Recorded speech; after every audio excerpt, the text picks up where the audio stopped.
I studied from maybe 6 until I was 15 in the Dominican Republic because this is what I wanted. I don't know how I was gonna get it, but I wanted it. My mother believed in me, and she's a doctor in the Dominican Republic, and she left her career to move to the United States to be no one, basically, and live in a little studio apartment, get some rent money in pesos, you know, to the United States so I can pursue my dream.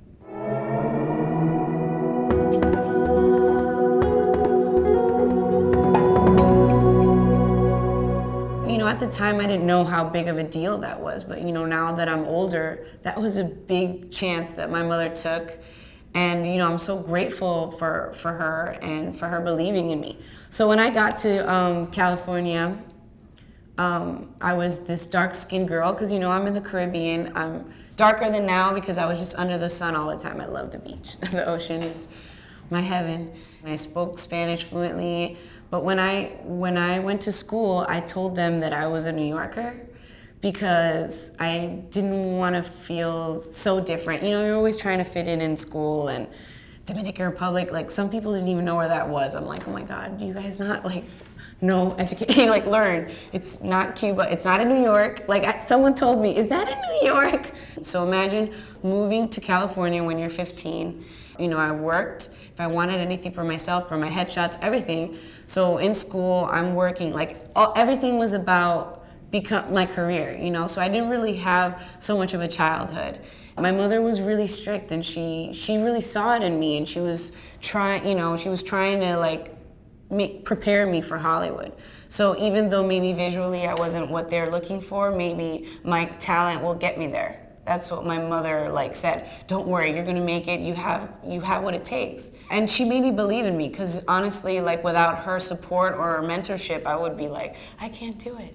With not being able to get representation, with me not having really a childhood, I kind of rebelled against my mom, and I wanted to live by myself and just be a kid and, you know, go out with my friends and like boys and all that. So I got into a really bad car accident when I was 17. I had brain surgery, lung collapse, kidney contusion, like everything that my mom's, you know, told me that I had was gone. You know, my hair, she's like, oh, your hair is gonna make you famous one day, because it was like beautiful and long and curly, you know, and shaved head. My face was crooked, scabs, like everything. So Hollywood to me was gone, because again, growing up, all I saw was beauty as well. Like you had to be beautiful or you know, some type of beauty to make it in Hollywood too. So I was like, everything was taken away from me.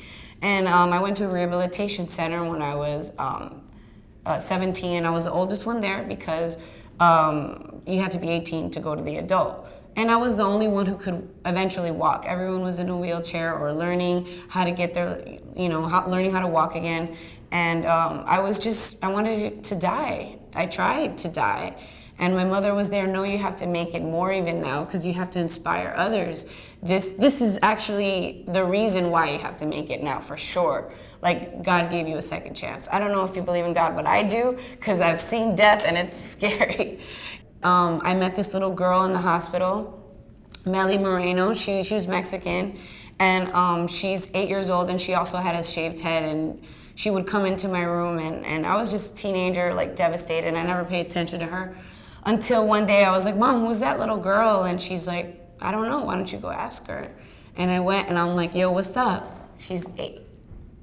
She's like, you had brain surgery too? I said, yeah. She's quadriplegic. She's like, I think you're really pretty. Oh Lord, she changed my world. I was like, you think I'm pretty? Like shaved head, like everything. She gets me emotional, sorry. We're friends now. She saw a strength in me that I definitely didn't see in myself. And she made me try again. No matter what I look like. I became like almost a volunteer in the hospital. Because I was like, you know, all the kids felt comfortable next to me because I was one of them, and they're afraid of the doctors. So the doctors would come to me to give them their medicine, paint their nails. It was like I was needed by them, but they were helping me. So this little girl just gave me the courage to continue. So I went to the Dominican Republic. I got better. I went to the gym. I started to walk, then run, then doing my abs. I started to let my hair grow out. It was this weird hospital mullet, but I was like, don't touch me. Because I wanted my long hair again. And look now, I cut it all off. It's not about the hair, it grows back. But back then, it was all about, having my long hair again. But it wasn't even about that. Hair was almost like something that was beautiful, but it was taken away, and then I realized that I didn't need any of that.